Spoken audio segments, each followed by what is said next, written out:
Good evening, Tottenham fans.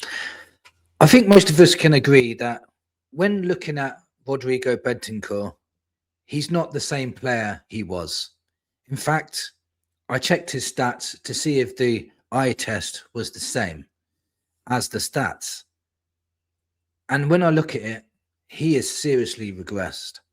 And the fact that he signed a new contract is really starting to bug me, because looking at his last year or so, maybe even 2 years, we should have been looking to sell him on. And I think it's a massive issue we have at this club. We cling on to players that are not performing. They start losing value and we end up getting no money for them. We need to start selling players when we can get money for them. Selling them at the right time is key, and not getting too attached to these players. Now, when I was looking at Rodrigo Bentancur's stats, and it massively surprised me, because in all aspects of the midfield role, he makes zero impact. Now, I'm talking about attacking impact, defensive impact, passing impact. He's null and void. He's literally not really influencing the game how he should. And with players like Bergvall and Gray coming through, who are they learning off? It's a serious problem we have. And I think in midfield, we really need to improve that area. I really do. Let me just show you what stats I was looking at, just to explain it a lot more detail for you. And then I'll explain why I think it might not even be his fault. There's three main reasons why I think this is happening, but I'll show you that later on in the video, so keep watching. But let me go through these stats first, and they were shocking, to be honest. And it just made me realize that we need someone better in that midfield area. So first of all, if you look at this, Bentancur's progressive passing has taken a big hit under Frank. The 25-26 season, 2.90 progressive passes per 90. His career season average since he's been playing professionally has been 5.53 per 90. So it's literally halved in the recent history. So that's a massive concern. And when I saw this, I thought, this is bad. This is really bad. And if you're looking at that, we looked at that, and remember, this is a club that said they're going on stat-based, stat-based decisions and looking at stats to make their decisions. Well, they'll be looking at these stats, and all of a sudden, they're gone, let's give him a new contract. That doesn't even make sense to me. If you're doing stat-based decisions, that doesn't make sense whatsoever. Now, if you look at this one as well, these are the months. So this is basically the whole year, and from January to December. And if you look at January, how his form was pretty decent, and he was injured. He came back from an injury in January, and then from then on, he's regressed. He's had a couple of good months, but then he's regressed for the most part of it. And again, we gave him a new contract. This is a player that you can see is regressing. You need to make money from him, and you need to sell him, not give him a new contract. So that was a really weird decision from ENIC to sign him up. Maybe they saw more in him than we realized. This is his heat map. This is his average heat map throughout this season. Now, the arrow at the top is pointing in the direction of play. And if you notice, he's making zero impact in that final third whatsoever. So, and the fact that he's playing with Paulinho most games, and Paulinho sits in that 6, he's a number 8. He should be progressing the ball. He should be attacking the goal. He should be a goal threat. He should be getting assists. That's what you need from your number 8, like a Morgan Gibbs-White would do. But he's just not doing it. But again, we gave him a new contract, which again doesn't make sense. You look at this one. This is how many minutes, this is how many games he's played, 15. He started 12 of them, 65 minutes on average per game, 969 minutes. And I'll put that in there just to give you context of how much he's played this season. So when I give you the rest of the stats. So then if you look, he scored 1 goal all season. For somebody that's a midfielder, that's such an important role, scoring just 1 goal. He's making zero impact scoring wise. Then you've got expected goals 0.39. So he's not even expected to score. That's the average throughout the season. They're never expecting him to score. So scoring frequency is basically nearly every 969 minutes. That's not good. And then goals per game is 0.07. It's very low. Shots per game is 0.5. Shots on target per game, 0.07. He's not missed any big chances because he's not had any, which is crazy. And then you look, does he make an impact passing wise? He's got 1 assist. So 1 goal, 1 assist in 15 games. Not the best, is it? Except expected assist is 0.61. Big chances created, just 1 all season. It's not good. Accurate passes per game, 28.7. Only 86% passing accuracy as well. His passing accuracy is better in his own half, but in the opposition half, it decreases massively by 9%. Sorry. Accurate long balls is only 0.77, only 48%. So it's very, very low. His crosses is 0.1. So he's making no impact anywhere on this pitch at the moment. So then if you look at this one, defending wise, this is what you'd think he'd be doing the most of, because he's playing around that double pivot area. But he should be playing number 8 in my opinion. But anyway, interceptions per game is 0.9 per game. So he's hardly not even making 1 interception in a game. That's absolutely insane if you're playing in that midfield.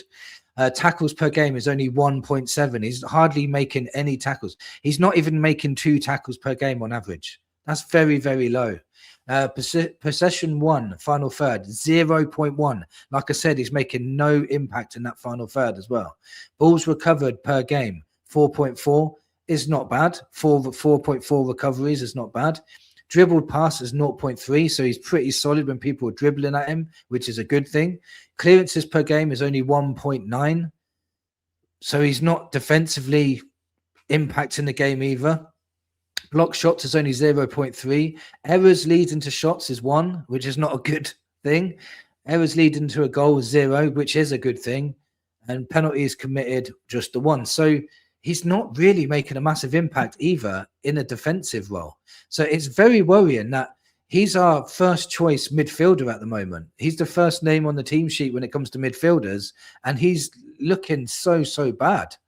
He really is. And this is not me trying to down Bentancur. This is just me saying, wow, like this is one of our best midfielders apparently, and he basically on stats sucks. And actually in the eye test, it's the same. Successful dribbles is only 0.4. Total duels one is 3.5 per game, which is not bad, but it's not great if you're playing in the midfield. You're not winning many duels in your midfield area. Ground duels one is only 2.3, so it's even lower. Aerial duels is even lower, 1.2. Possession lost per game, 6.7. 6 times per game he loses possession. That's massively high for one of your best midfielders. Fouls 0.7, which is pretty decent, and was fouled 0.2, so he's not really getting fouled a lot either. Offside 0.07, like I said, he never makes an impact in the final third, so he's not going to be offside, is he? So all in all, that is not good for Bentancur. So I've just proved it with the stats this season. His average stats are absolutely terrible. They're very, very low. And when I watch him, he's just nowhere near the level of the player he used to be. Nowhere near. When he first came in, he was getting in tight spaces. He was getting out of tight spaces. He was progressing the ball forward at every opportunity. He was very skillful. He was making plays. He was getting goals. He was getting assists. He was so good. But I think it's not all of his fault either. Now, I did promise you there is a reason for this and what I think it is. One is I think those horrific injuries have really impacted him and really made it difficult for him to keep up with the pace of the Premier League. I really don't think he's as quick as he used to be. I don't think he goes in for tackles like he used to. He doesn't win the ball as much, like you see on the stats I just showed you, the duels. He's not going in for as many duels as he should be. He's not winning many duels. So I think these injuries have really, really impacted Bentancur, and that's a massive shame. So again, that's not his fault. Those injuries were pretty bad. He was out for 8 months at one stage. He's just not been the same player since he's come back. Another reason, especially this season, I think the playing style under Thomas Frank has really affected him. Like we saw at the beginning of the video, when his progressive passing became 2.9 from 5.53 average. So he's halved his progressive passing, and that could be down to the style of play, because if you look at all of the Tottenham players at the moment, they're playing sideways and backwards and not progressing the ball too much, and it's really affected Bentancur's game. So the playing style could really affect him. On top of the horrific injuries, it's really impacting his game completely.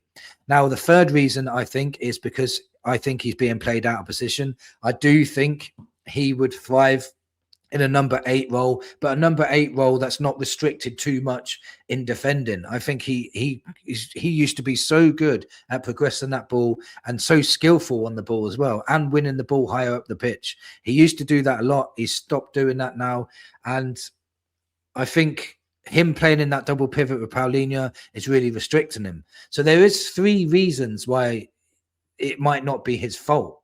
It just might not be his fault. But he has massively regressed, and after he's regressed, he's got a new contract, which for me has really, really shocked me, especially data-driven analysis that we're using at the Tottenham Hotspur Stadium under Langer. So for me, a new contract shouldn't have been given. But maybe they gave him the new contract because his contract was running out, and maybe they was doing that so they do want to sell him, but they want to get money for him. Otherwise, he would have gone for free in the summer. But I think his contract was quite 3 years or something. Maybe they should have just extended it for a year.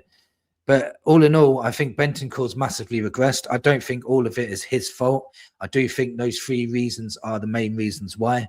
But this is bad. If Bentancur is one of your best midfielders, then he's like part of the core of your team. And if part of the core of your team is really underperforming like that, it's really going to affect the other cogs of the team. So it really needs fixing. The midfield needs fixing really massively.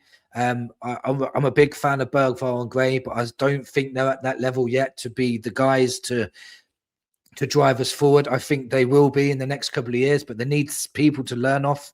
They need to get game time as well. But I don't think we can rely on them either. Paulinho is the same as Bentancur. His progression rate is very, very low. So we haven't got that ball playing midfielder that we need. And I don't think Bentancur is a player that he used to be. Let me know in the comments what you think of today's video. What do you think of Bentancur? Do you think he's regressed since he first came to Spurs? What do you think the reason is for that? Thank you for watching, and come on, you Spurs.